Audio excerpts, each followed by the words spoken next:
दोस्तों देश में इस वक्त आईपीएल का खुमार और उसका फ्लेवर अलग ही लेवल पर है। रंगीन cricket, full of colours, dance, रोमांच, एक्शन और ग्लैमर का तगड़ा तड़का।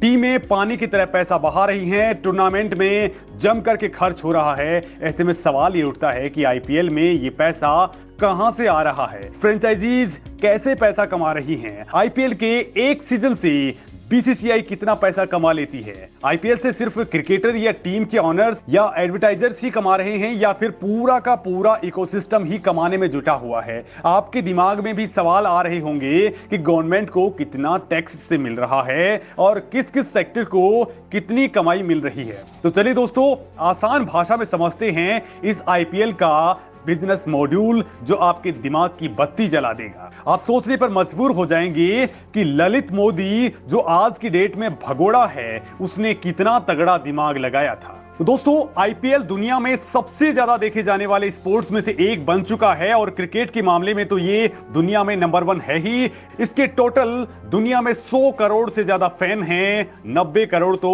भारत में ही हैं। और दोस्तों, आईपीएल की टोटल वैल्यूएशन $11 बिलियन तक पहुंच चुकी है, जो इस वक्त फुटबॉल के बाद दुनिया का सेकंड मोस्ट इंपोर्टेंट स्पोर्ट बन चुका है।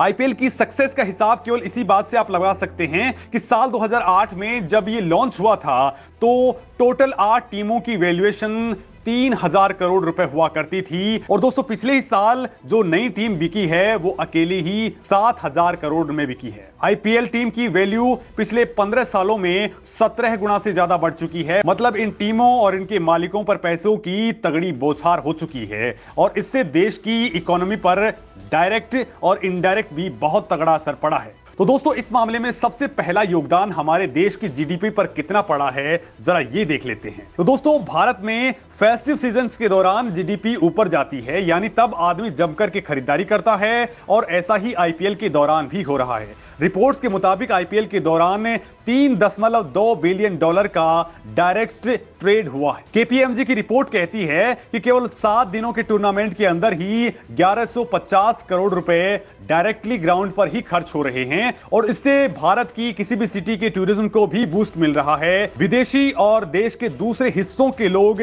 मैच देखने पहुंचते हैं, लिहाजा आईपीएल के दौरान ट्रैवल बुकिंग ही 30% तक बढ़ जाती है। मतलब दोस्तों, जितने भी बार टूरिस्ट आते हैं, होटल्स में रुकते हैं, लोकल मार्केट में खरीदारी करते हैं, खाना पीना करते हैं, तो इससे इकोनॉमी बढ़ना वैसे भी तय है। इतना नहीं, स्पोर्ट्स से रिलेटेड जितनी भी चीजें हैं, जितनी भी एकेडमीज हैं, जितने भी स्पोर्ट्स इक्विपमेंट्स हैं, उन सब में तगड़ी ग्रोथ देखने को मिलती है। उनकी सेल बढ़ चुकी होती है। टी शर्ट से लेकर के बाकी सामान लगातार बिकते हैं। इतना नहीं, स्टेडियम और घरों में टीवी के सामने जो लोग बैठ करके देखते हैं वो ज्यादा कंज्यूम भी करने लग जाते हैं और इन कंज्यूमर आइटम्स की तादाद भी और इनकी बिक्री भी बढ़ जाती है। आपने देखा भी होगा कि आईपीएल के दौरान 500 से ज्यादा कंपनियां ऐड कर रही हैं, जिनके आइटम्स की बिक्री में लगातार इजाफा देखा गया है। मतलब कि पूरा का पूरा इकोसिस्टम ही बेनिफिट में है।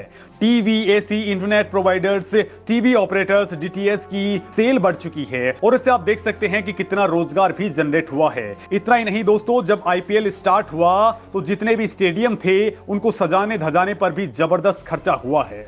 कई नए स्टेडियम बने हैं और आप जानते ही हैं कि इनमें करोड़ों का खर्च आता है, लिहाजा वहां लोगों को रोजगार मिला है। अब इनके मेंटेनेंस में भी लोगों को रोजगार मिल रहा है। इसके साथ ही भारत की पॉजिटिव इमेज भी दुनिया के सामने जा रही है। तो वही दोस्तों, इससे सरकार भी मोटी कमाई कर रही है। जब से आईपीएल आया है, बीसीसीआई सरकार को टैक्स दे रही है। हर साल 350 करोड़ का टैक्स दिया जाता है, जो अभी तक के टोटल टैक्स को मिलाकर के 3500 करोड़ से ज्यादा का टैक्स बीसीसीआई के द्वारा सरकार को डायरेक्टली दिया जा चुका है।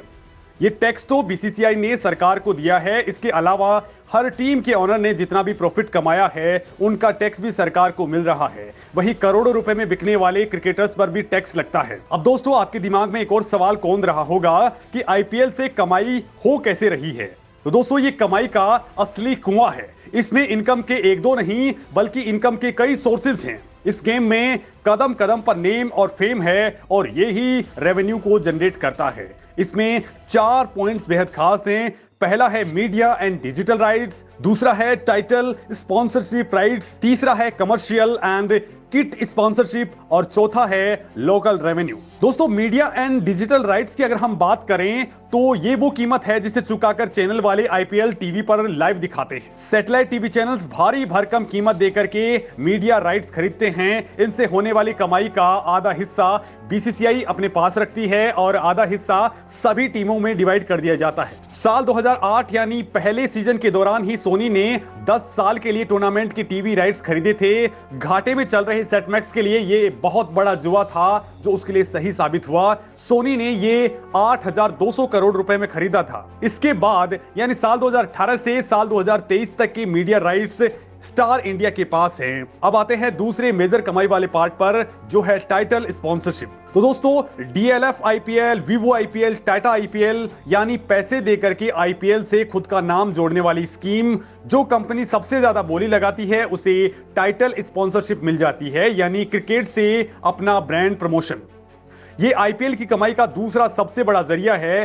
फिलहाल टाटा आईपीएल का टाइटल स्पॉन्सर है। टाटा ग्रुप ने 2 सीजन के लिए 670 करोड़ रुपए में ये राइट्स खरीदे हैं। दोस्तों इससे पहले वीवो ने अपने डील को बीच में ही तोड़ दिया था, जिसके लिए उसने टर्मिनेशन फीस भी दी थी। इस तरह बीसीसीआई ने साल 2022-23 में कुल 1124 करोड़ रुपए की कमाई की है। इसमें से आधा पैसा बीसीसीआई ने अपने पास रखा है तो आधा पैसा टीमों में बांट दिया है। दोस्तों कमाई के मामले में तीसरा पॉइंट बेहद खास है, यानी कमर्शियल एड और किट स्पॉन्सरशिप। मैच में जब भी कोई ओवर खत्म होता है तो थोड़ी देर का ब्रेक होता है और उस थोड़ी देर के ब्रेक में चलते हैं टीवी पर एडवर्टीजमेंट्स। एक रिपोर्ट के मुताबिक मैच के बीच में चलने वाले 10 सेकंड के विज्ञापन का स्लॉट 15 लाख के आसपास का होता है। चिप बनाने वाली कंपनी से लेकर के कोल्ड ड्रिंक्स और छोटी बड़ी न जाने कितनी ही कंपनियां हैं जिनकी सेल इस दौरान बढ़ जाती है। मैच के दौरान चलने वाले इन विज्ञापनों से बीसीसीआई की कमाई का 20% हिस्सा आता है। इसके अलावा T shirt, cap, helmet, stumps, यहां तक कि अंपायर की ड्रेस में बने लोगों में भी